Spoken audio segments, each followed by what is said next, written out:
अस्सलाम वालेकुम दोस्तों, मैं Malik Samiullah bank portal channel से आज एक नई इन्फॉर्मेटिव वीडियो के साथ।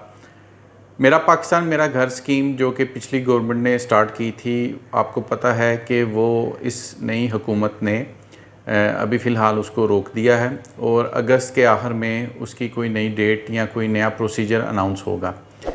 मगर इस वक्त जो मैं आपसे बात कर रहा हूँ वो जो मौजूदा हुकूमत के फ़ाइनेंस मिनिस्टर हैं मिफ्ता इस्माइल साहब, उन्होंने कल एक ट्वीट किया है जिसमें मेरा पाकिस्तान मेरा घर से मुतल्लक उनकी एक मीटिंग हुई है स्टेट बैंक के ऑफिशियल से।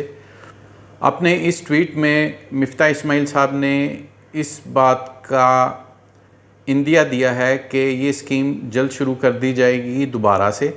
मगर आप ट्वीट को गौर से पढ़ेंगे तो उसमें लिखा हुआ है कि जो केसेस मेरा पाकिस्तान मेरा घर में अप्रूव हो चुके हुए हैं और जिन्होंने बयाना वगैरह या एडवांस वगैरह पे कर दिया हुआ है घर लेने के लिए, तो उनके बारे में ये बात कर रहे हैं। इनके इस ट्वीट से बज़ाहिर ये समझ आ रही है कि ऐसे केसेस जो कि मेरा पाकिस्तान मेरा घर के तहत अप्रूव हो चुके हैं या किसी ने एडवांस वगैरह या बयाना वगैरह पे कर दिया है, तो पहले फ़ेज़ में उन्हीं को हुकूमत अकोमोडेट करेगी और स्टेट बैंक इस सिलसिले में कोई जल्द ही लाहे अमल तैयार करके उसकी अनाउंसमेंट कर देगा। इसलिए आप सबसे गुजारिश है कि मेरे चैनल को सब्सक्राइब कर दें ताकि जैसे ही कोई नया अपडेट आए वो वीडियो आप तक पहुंच जाए।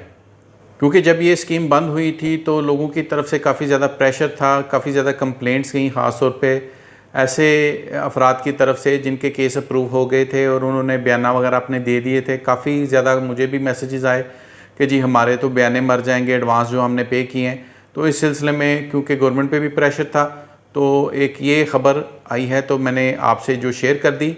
मज़ीद अगर जैसे ही कोई इसमें अपडेट आएगा तो मैं आपसे वो भी शेयर कर दूँगा। आपके लिए बहुत सी दुआएँ, दुआओं में याद रखिएगा। अल्लाह हाफ़िज़।